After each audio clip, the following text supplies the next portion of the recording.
Hello and welcome to a Twisting Vine Farm tutorial. I enjoyed making the other farm designs and they also got a fair few views, so might as well make another one. These are the precise amounts you should need.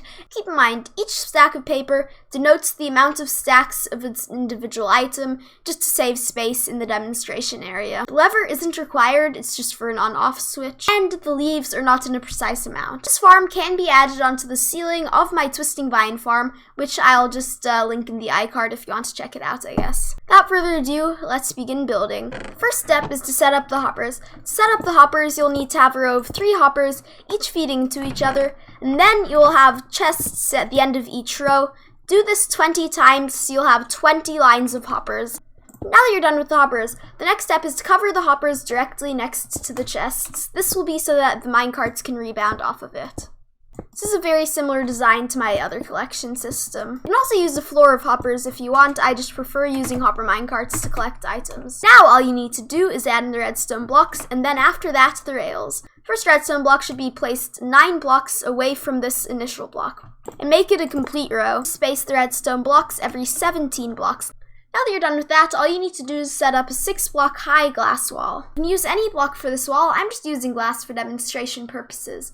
Keep in mind, you do have to have the solid blocks behind the hoppers. I'm building my wall 6 blocks high for convenience sake.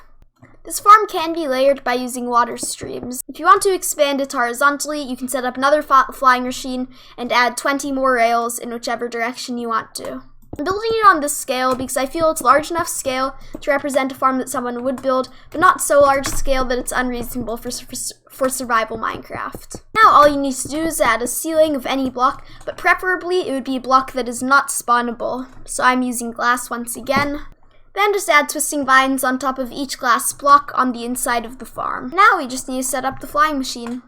For the flying machine you'll need the observers, pistons, slime blocks, obsidian, trapdoors, and repeaters and redstone. First you need to find the 10th block in your farm. This is symmetrical, so it won't be the perfect center, but that's exactly what we need. Step 1 is to place down an obsidian block 2 blocks below where the weeping vine is. After that you need to add an observer facing in the other direction, and another observer going up. This will be for the flying machine portion. You need to add 2 slime blocks and 2 sticky pistons facing either direction.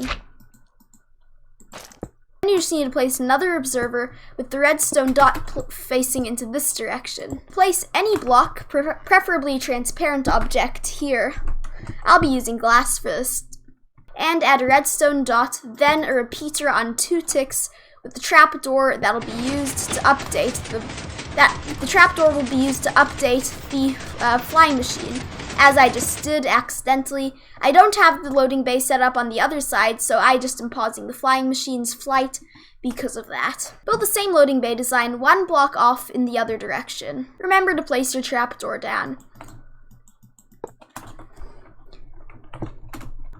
Now all you need to do is extend each wing out by 8 additional blocks, and then you will have a solid block on the end of that. Now's the perfect time to get out your leaves and remove this glass section so you can prevent the slime blocks from sticking to the glass. Slime blocks sticking to grass would render the farm ineffective.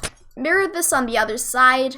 Mind, the trapdoor can be substituted with a fence gate. And this is the flying machine in action. The flying machine will be constantly moving until you turn off the flying machine. You should place a solid block on either end of the flying machine. This will cause it so that the flying machine will break all of the weeping vines. I knew that the flying machine would stick to something, so you need to just replace the blocks that your flying machine is sticking to with leaves. Now you can set off your 20 hopper minecarts going to collect the weeping vines. I'll be placing those in momentarily. To make an on-off switch, all you need to do is place a lever on this block and then turn it on so that the trapdoor will be open.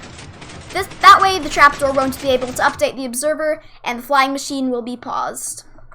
Place a hopper minecart on each one of these powered railways so that you can collect all of the weeping vines. That is the farm design, and I'll just quickly be going over the figures that you should expect to get from a 20 by 50 version of this farm. This is what happens when you don't have a solid block at the end of the railway to have the hopper minecart rebound off of.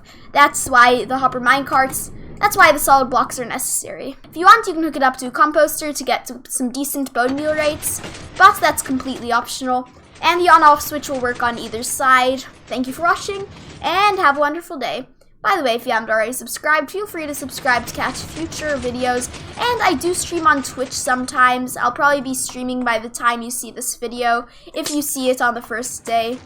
And yeah, that's kind of it. Appreciate you watching.